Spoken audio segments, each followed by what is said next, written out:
A paz do Senhor Jesus, seja muito bem-vindo ao nosso canal. Hoje nós estaremos estudando a lição de número 10, lição que será ministrada no dia 8 de setembro de 2024. O título desta lição é o Plano de Livramento e o Papel de Esther. Nós veremos como Deus sempre cuidou do seu povo, como Deus vem preservando o povo judeu desde o seu nascimento, desde quando se forma como nação. O Senhor nosso Deus, ele vem guardando Israel, vem livrando Israel. E na Pérsia, neste plano aqui de Amã, de extermínio dos judeus, não foi diferente. Mesmo no cativeiro, mesmo na Pérsia, o povo judeu, ele agora experimenta novamente o livramento de Deus. As potentes mãos de Deus sobre a vida do povo, livrando e conduzindo os judeus em todo o tempo. O texto áureo diz o seguinte: porque desde a antiguidade não se viu, nem com o ouvido se percebeu, nem com os olhos se viu, um Deus além de ti, que trabalha para aqueles que nele esperam. Isaías 64:4. Então nós vamos ver aqui nesta lição, mais uma vez, o agir de Deus na vida do povo judeu, livrando o povo, preservando o povo, preservando a sua história. E aí no tópico primeiro, nós vamos ver o perigoso plano e o temor de Esther, né? O perigoso plano e o temor de Esther. Lamento, choro e compadecimento. Nós vamos ver aqui neste item 1 do tópico primeiro, que Mardoqueu, então, ao saber do decreto, ao tomar conhecimento do decreto, ao chegar em suas mãos as cartas escritas por Amã com autorização de Assuero, Mardoqueu, ele entra em desespero. Mardoqueu, ele se humilha, ele rasga suas vestes, põe pano de saco, põe poeira sobre a sua cabeça e sai pelas ruas chorando e clamando e gritando. E dessa forma ele externa o seu sentimento de desespero, o seu sentimento de temor, o seu sentimento de medo. Esta atitude de Mardoqueu já fazia parte do costume judeu, fazia parte da história do povo judeu.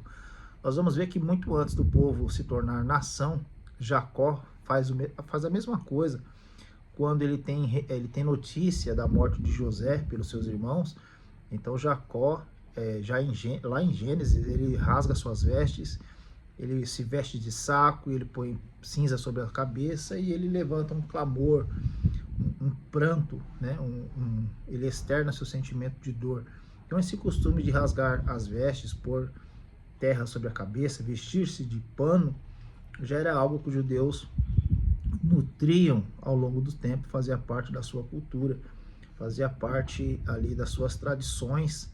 E este é mais uma prova de que os judeus, mesmo na Pérsia, não deixaram as tradições, não deixaram seus costumes, eles mantiveram seus costumes, as suas leis, as suas tradições. Um pouco antes da Pérsia, de ser a Pérsia, era a Babilônia, que havia levado os judeus cativos, e na Babilônia é então desenvolvido o sistema de sinagogas. A sinagoga, ela nasce no cativeiro babilônico, e ali as sinagogas serviam para ensinar o povo a lei, ensinar as tradições, ensinar os costumes judaicos, ensinar sobre Deus, e aquilo foi sendo passado de geração em geração. Mardoqueu, quando age dessa forma, ele está fazendo ali, ele está cumprindo uma tradição judaica, e desta forma, então, ele chama a atenção de Esther. E aí Esther, vendo aquela situação toda de Mardoqueu, ela manda um eunuco, um servo dela, ir até Mardoqueu para saber o que estava acontecendo. Então Mardoqueu envia algumas roupas, né, para que Mardoqueu pudesse usar, mas ele se recusa porque ele estava em pranto, ele estava clamando, ele estava se humilhando, ele estava suplicando a Deus para que pudesse haver algum tipo de livramento. E aí o item 2 do tópico primeiro vai dizer um obstáculo real. Então, por intermédio de ataque, Mardoqueu deixou Esther informada de tudo o que estava acontecendo. Interessante que Esther, apesar de estar no palácio, ali na casa das mulheres, bem pertinho de Assuero, bem pertinho de Amã, Esther ainda não tinha conhecimento do que estava acontecendo.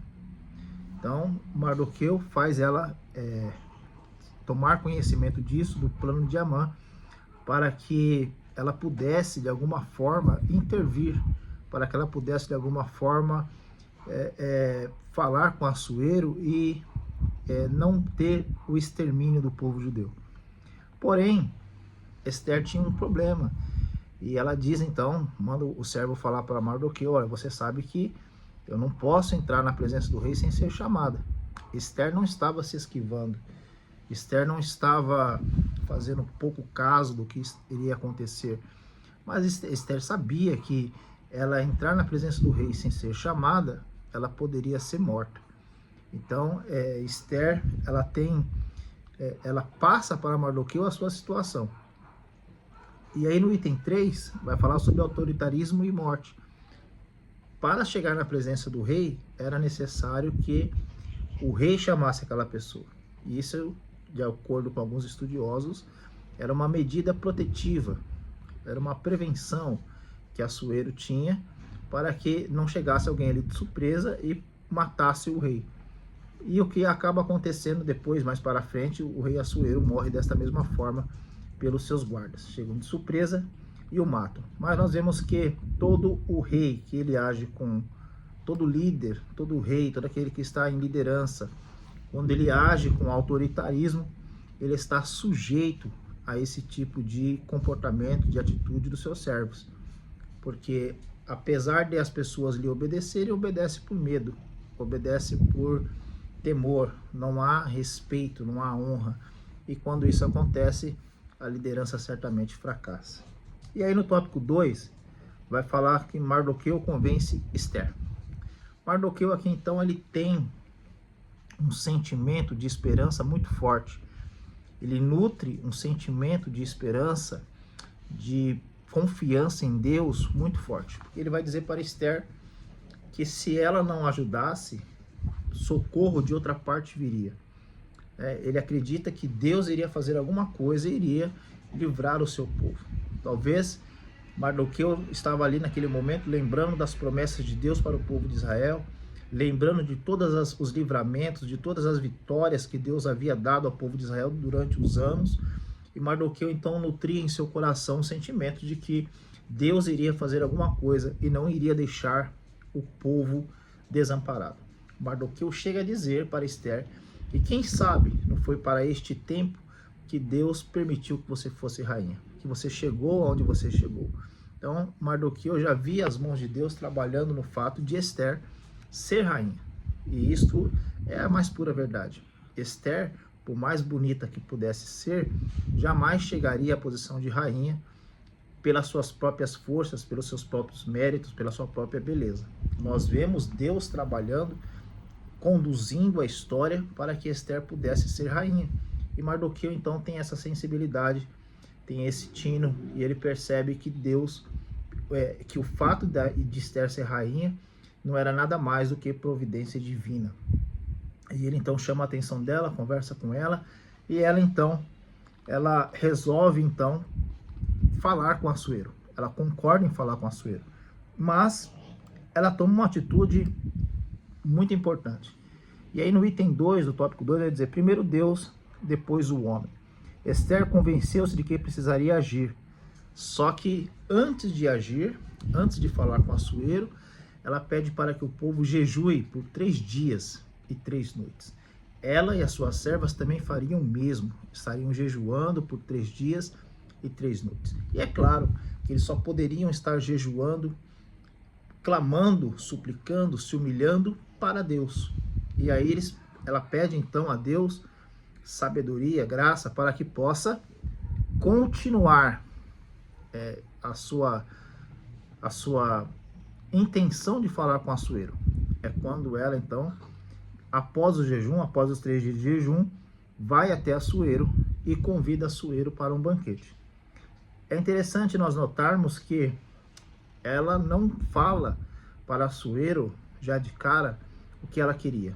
Quando ela entra na presença de Assuero, Assuero estende o cetro para ela, ela então tem permissão para chegar até Assuero, e quando ela tem essa permissão, ela não fala o que estava acontecendo, ela não acusa Amã de nada, ela simplesmente convida Assuero para um banquete.